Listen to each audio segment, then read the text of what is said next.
Hello, I'm Charlie Shane. I'm an attorney in Washington State, and the things I discuss are in the context of Washington State law. Just wanted to put that out there if you're viewing from other parts of the country. Today I want to talk about guardian ad litems and what roles they play and how they are beneficial to your case or can potentially be not beneficial to your case. And I'd like to discuss how to deal with guardian ad litems in your case. So first of all, what is a guardian ad litem? Well, in a custody battle, when you have a situation where one party is saying, oh, mom or dad is A, B, and C, and so we need to change the parenting plan, or we need to do a parenting plan my way because they're this way. And then the other party is saying, oh, no, it's the opposite. They're these problems. And then everybody's claiming that the kids are this way or that way. Well, when the court sees that type of a situation, it will tend to scratch its head and say, well, I don't know who to believe. So, without that, then it kind of comes down to credibility if you go to trial and other evidence to show that what you're saying is more likely than not accurate over what the other party's saying. But during the course of the case, where a guardian ad litem can come into play is these are people who are appointed by the court. They've had some training. They can be in Washington, they can be a lawyer or a non-lawyer.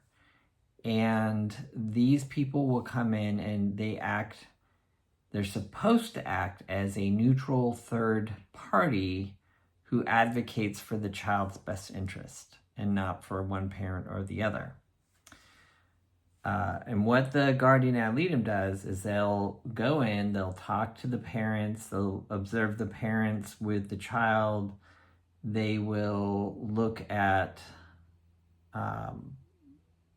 the conditions of the homes, they'll look at the child's medical records, school records, they'll do a thorough investigation of the child, and then if the child's a little bit older, and even if they're not older, they'll talk with the child.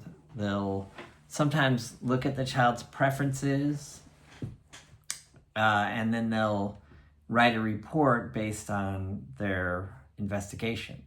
Some other things they do is they'll also visit with character witnesses, people that the parents want them to visit. They may visit all of them. They may miss one or two. That doesn't mean your case is that they're negligent in their duties. If they've missed an important one, then you may want to say, hey, can you please talk to so-and-so? But they'll do this investigation. And after the investigation, it takes them a while, but they'll write a report with recommendations to the court. Now, one thing you need to consider is that these guardian ad litems, they're like mini judges. And the court will many times put a lot of weight into what the guardian ad litem has to say. And now I will say some guardian ad litems have better reputations than other guardian ad litems. So you want to consult with your lawyer to figure out in the county who to avoid and who to go with. There's certain go-to guardian ad litems that everybody likes to go to.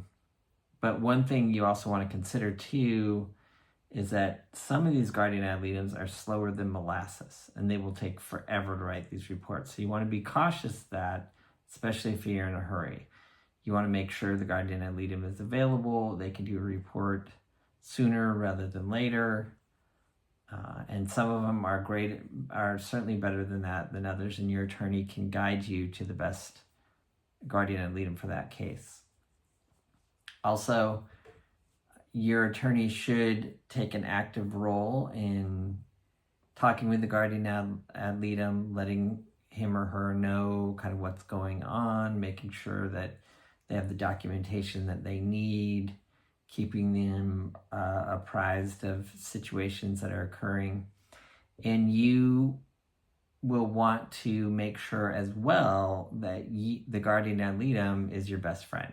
So if the guardian ad litem says jump, you say how high. If the guardian ad litem says take this class, you get right on it. You don't wait. You want to be able to say, hey, look, I've done everything the guardian ad litem has asked me to do. And I think it will look good to the guardian ad litem because it shows that you're willing to do what it takes to make sure that your child's in the best situation possible. Now you can challenge the recommendations for sure. I'm talking more about recommendations while the thing is pending, like, oh, I think maybe each parent, well, for example, this is a common one where they'll say, I want each parent to have a psychological evaluation. And so if that's the case, you want to get on that. Get an evaluator, make sure that everyone approves of it, get your evaluation as quickly as possible. Don't sit on that. That's just an example of something that the guardian ad litem may recommend.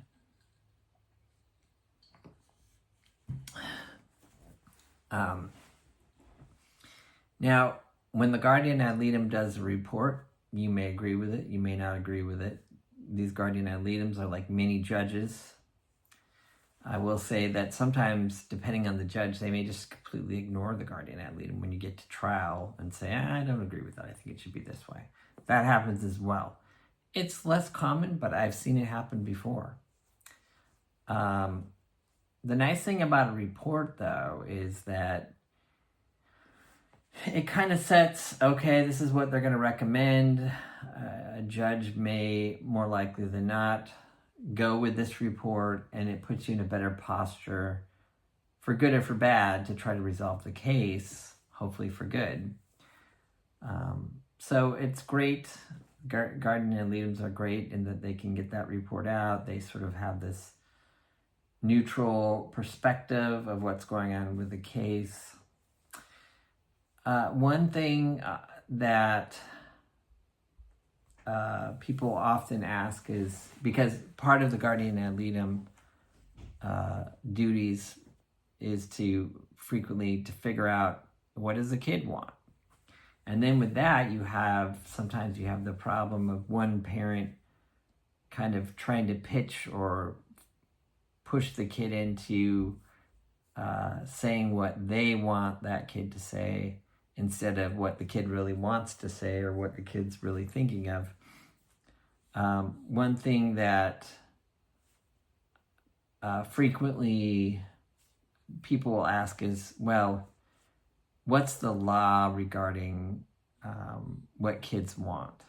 I mean, can they just decide when they're a teenager and everybody has to go with that? And the answer to that question is, that's not the law. The law in Washington State is that it's a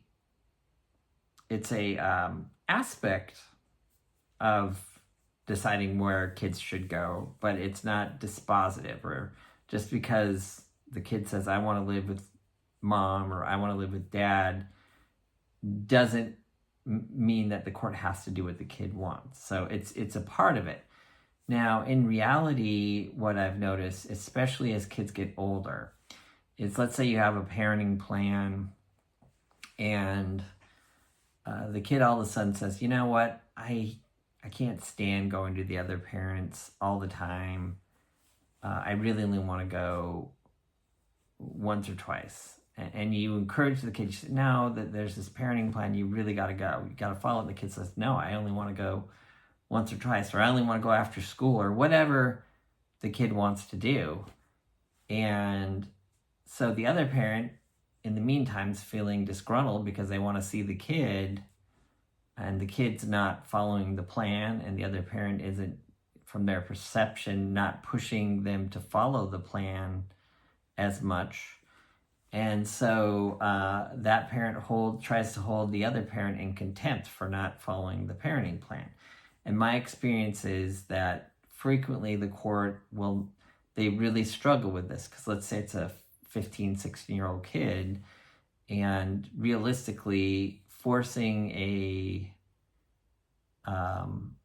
forcing a teenager to do anything can be quite a challenge, and the court will kind of scratch its head and say, well, yeah, you're not following the plan, but how can we force this kid to do the plan? And it will frequently not hold that parent in contempt.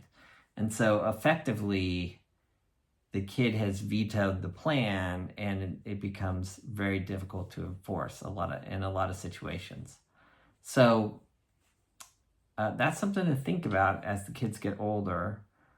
Also, the children will, well, anyways, that's just something you need to think about when the kids go older. When the kids are a little bit younger, say 10 or 11, and if they're playing that game and one parent can't get the kid to go to the other parents, sometimes the court will actually take action and take an at-risk youth action, and they can do things to kind of force it to happen, and potentially hold that parent in contempt, because it's a lot easier to make a 10-year-old do something than it is a teenager. So the younger the kid is, the more levers of enforcement there are to the orders. I've kind of gone off a little bit from guardian ad litem's, but I hope this was helpful as far as guardian ad litem's go, as far as thinking about how can the kids get a voice in this thing. Guardian ad litem's are a great way to give the kids a voice, because they can talk to the kid. Guardian ad litem's can talk to the kids, and then they can report on what they say. If you try to report on what they say, then you run into evidentiary issues like hearsay, and primarily hearsay, and then there needs to be exceptions to that rule, and it's a mess. But the guardian ad litem's can get around that rule, especially when it comes to what the kids are saying. So when it's a contested custody situation, I highly recommend guardian ad litem's. It'll help bring some finality to the custody situation, and it can really benefit your case one way or the other. All right, well, have a great day. Thank you. Oh, also, I'm just trying to build up my YouTube presence, so like and subscribe if this was helpful to you. Thank you.